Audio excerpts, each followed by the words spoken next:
તો ભાવનગરમાં નકલી દારૂ કાંડમાં ચોંકાવનારા ખુલાસા પણ થયા। પોલીસ ફરિયાદમાં નકલી દારૂ બનાવવાની મોડસ ઓપરેન્ડી સામે આવી। ગૌતમ સોલંકી મનોજ મારફતે ઉજ્જૈનના રહીશના સંપર્કમાં આવ્યો। ગૌતમ અને રહીશે ભાવનગરમાં ડુપ્લિકેટ દારૂ બનાવવાનો પ્લાન ઘડ્યો।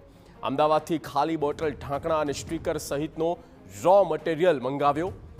મિથેનોલ સહિતની સામગ્રી ટ્રાન્સપોર્ટ મારફતે ભાવનગર લાવવામાં આવી હતી। ગૌતમના ઘરે પહેલીવાર 51 પેટી ડુપ્લિકેટ દારૂ બનાવાયો અને 51 પેટી ડુપ્લિકેટ દારૂનું ગૌતમ અને તેના શાળાએ છૂટક વેચાણ કર્યું। બીજી વખત બનાવેલો ડુપ્લિકેટ દારૂ ખરાબ બનતા નાશ કરવામાં આવ્યો। ડુપ્લિકેટ દારૂ બનાવવાના નિષ્ણાતની સલાહ લેવા મધ્યપ્રદેશથી વ્યક્તિને બોલાવવામાં આવ્યો। ગૌતમ, સારસ, અમન અને ગણેશે ફરી આ ડુપ્લિકેટ દારૂ બનાવ્યો। મિથેનોલનું પ્રમાણ વધી જતા ડુપ્લિકેટ દારૂ ઝેરી બની ગયો। સંવાદદાતા હરીન માત્રાવાડિયા ફોન લાઈન પર। હરીન, આ અંગે પૂરી જાણકારી આપો।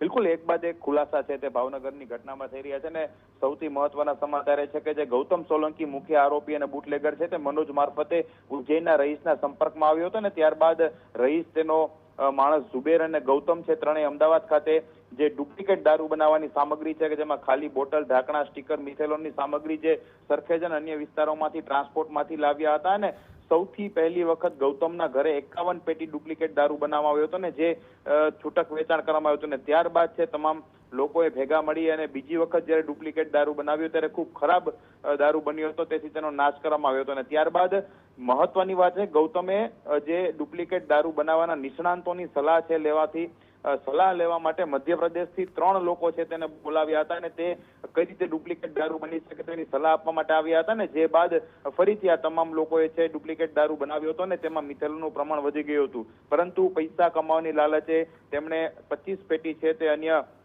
બુટલેગર અને છૂટક વેચાણ કર્યું હતું ને જે બાદ સમગ્ર આ જે કાંડ સર્જાયો હતો ને ઝેરી દારૂ પીવાથી છે 5 લોકો છે અત્યારે મોત નીપજ્યા છે। પરંતુ એક મહત્વની વાત એ પણ છે કે આ તમામ બુટલેગરો વચ્ચે જે ડુપ્લિકેટ દારૂ બનાવવામાં નરેન્દ્રસિંહ યાદવ ઉર્ફે ડોક્ટર નામનો જે વ્યક્તિ હતો કે તે ડુપ્લિકેટ દારૂ બનાવવામાં પણ સામેલ હતો ને ત્યારબાદ તેનું સેવન પણ તેણે કર્યું હતું ને તેનાથી તેનું મોત પણ નીપજ્યું છે। જી બિલકુલ બિલકુલ હરીન, આભાર તમામ જાણકારી માટે।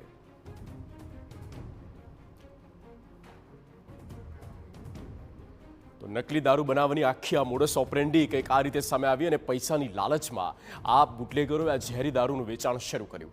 તપાસમાં સામે આવ્યું કે ઝેરી દારૂની 25 પેટી અને બુટલેગરોને છૂટક વેચાણ માટે આપવામાં આવી હતી। આ સમગ્ર પ્રક્રિયા દરમિયાન નરેન્દ્રસિંહ યાદવ ઉર્ફે ડોક્ટર પણ હાજર હતો અને તેણે આ ઝેરી દારૂ પીધો। ઝેરી દારૂ પીધા બાદ નરેન્દ્રસિંહ યાદવ ઉર્ફે ડોક્ટરનું મોત થયું। આમ ભાવનગરના ઝેરી દારૂ કાંડમાં દારૂ બનાવવાથી લઈને તેનું વેચાણ કરવા સુધીની સમગ્ર કડી પોલીસ તપાસમાં સામે આવી છે।